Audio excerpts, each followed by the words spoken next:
Well, they say that every day is a good day for chicken biryani, and I could not agree more. So, let's get started.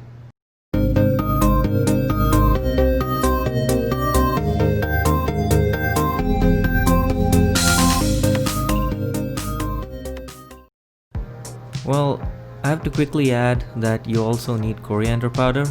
I forgot to include it in this section here. So, first up, we got some chili powder. I got bay leaves, cinnamon sticks, star anise, and a couple of cloves of cardamom. I have some salt. I've chopped up a large tomato and a large onion. I have some sprigs of curry leaves, some turmeric, a few green chilies, garam masala. I have some ginger garlic paste, some dahi or yogurt. I've browned some onions, and I've taken about 1 pound or half a kilogram of chicken here. Alright, step 1. First, we need to brown the onions. I'm using a separate pan to brown the onions because I like this pan and it's really good at browning stuff. But you can brown the onions in the same pot or cooker which you would normally cook the chicken in. You do not need to brown the onions separately. That being said, give it a quick mix, make sure everything browns evenly. Well, a few minutes have passed, and as you can see, the onions are starting to turn a nice golden brown. It's not fully burnt or brown yet, and I'm gonna add in about a quarter a teaspoon of salt.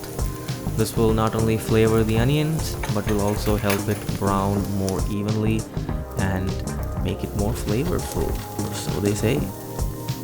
Well, at this point, it's time to add the tomatoes, curry leaves, and green chilies to the onions here.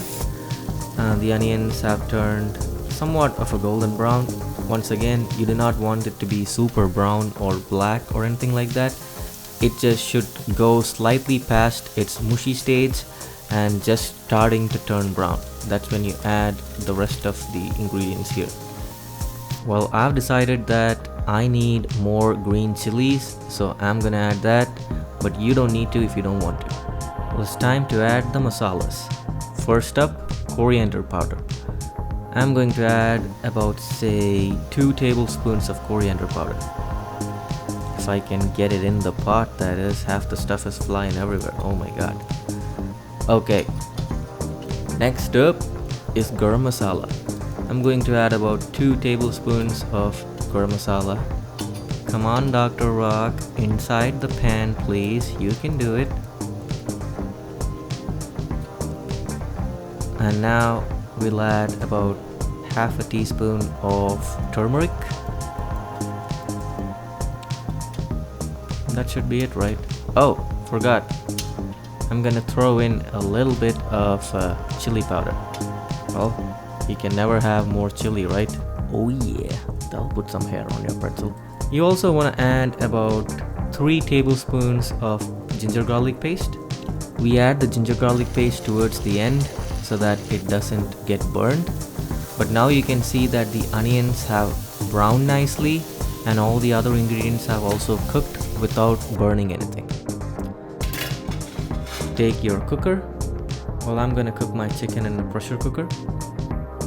If you don't have a cooker, that's totally fine. Just throw everything in a pot. It just takes a little longer. Well, I'm gonna add about 2 tablespoons of oil. And to this oil, I'm gonna add about slightly less than half a teaspoon of mustard seeds. I'm also going to break up some dried red chili to it. This step is completely optional.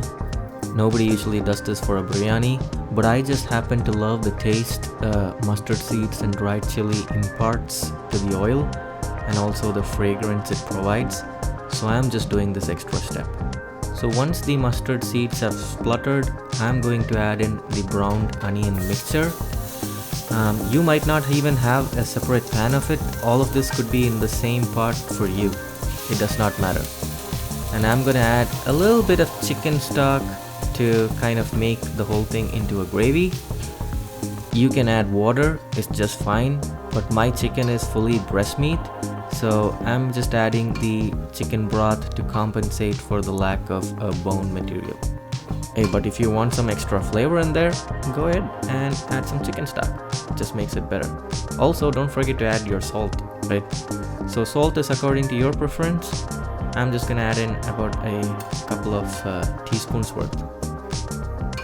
The mixture has attained some sort of gravy-like consistency. I'm going to add in about 1 cup worth of desi curd or dahi. And then finally, I'm gonna add in the chicken. After a quick mix, this is how it looks like. Keep in mind that the gravy is not too watery, nor is it too dry, but it's somewhere in the middle. This is because water is going to come out of the chicken as it cooks, and we don't want it to be too watery for a biryani. Well, close the lid, turn up the heat, and that's it. We wait for the chicken to get cooked, which should be about 5 to 6 whistles. Now I'm gonna fast forward to the 6th whistle, and here it is. Let's move on. Once again, if you don't have a pressure cooker, throw everything in a pot and cook till the chicken is fully cooked. Just make sure you keep an eye on it though. So this is the pot I'm gonna cook the rice in. To the pot I add about a tablespoon of ghee, and to this about 2 bay leaves, a cinnamon stick, and about 3 cloves of cardamom.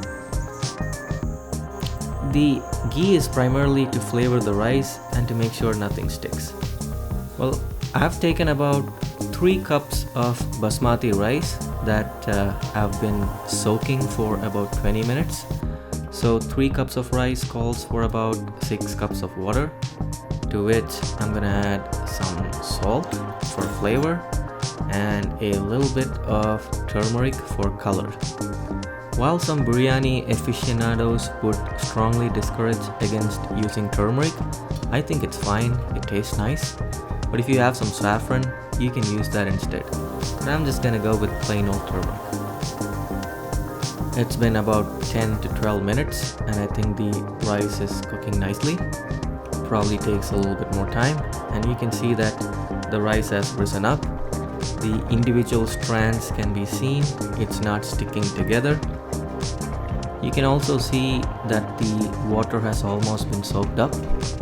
And I'm not trying to fully cook the rice here, almost to 90%. What exactly is 90%? Everybody keeps saying 70%, 80%, 90%. It just means that you can still eat the rice, but you wish it was cooked for 5 minutes more. Now it's time to make the biryani. First, take a bottom layer of rice, and to that add another layer of chicken. Top it all off with another layer of rice, and also add the browned onions on top.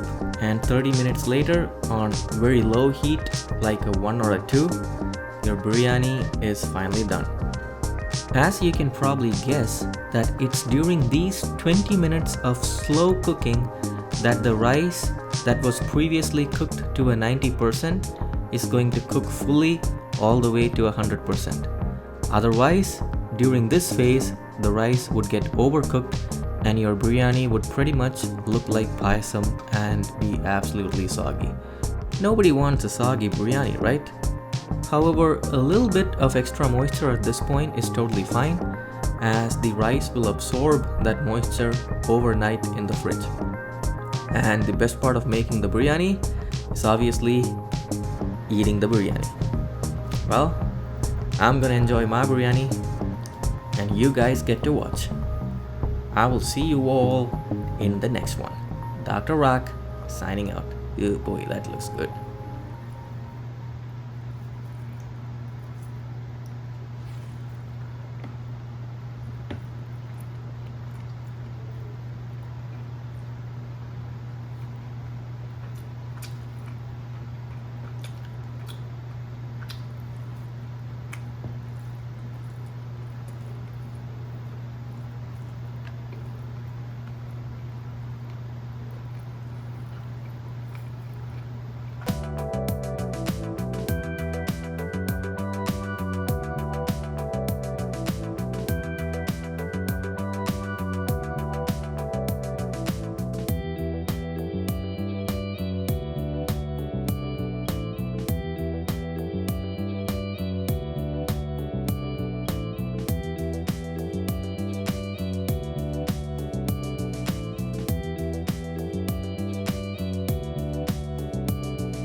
Well, don't forget to like the page or subscribe to my channel and click on the notification bell to get notified each time I post a new video. See ya.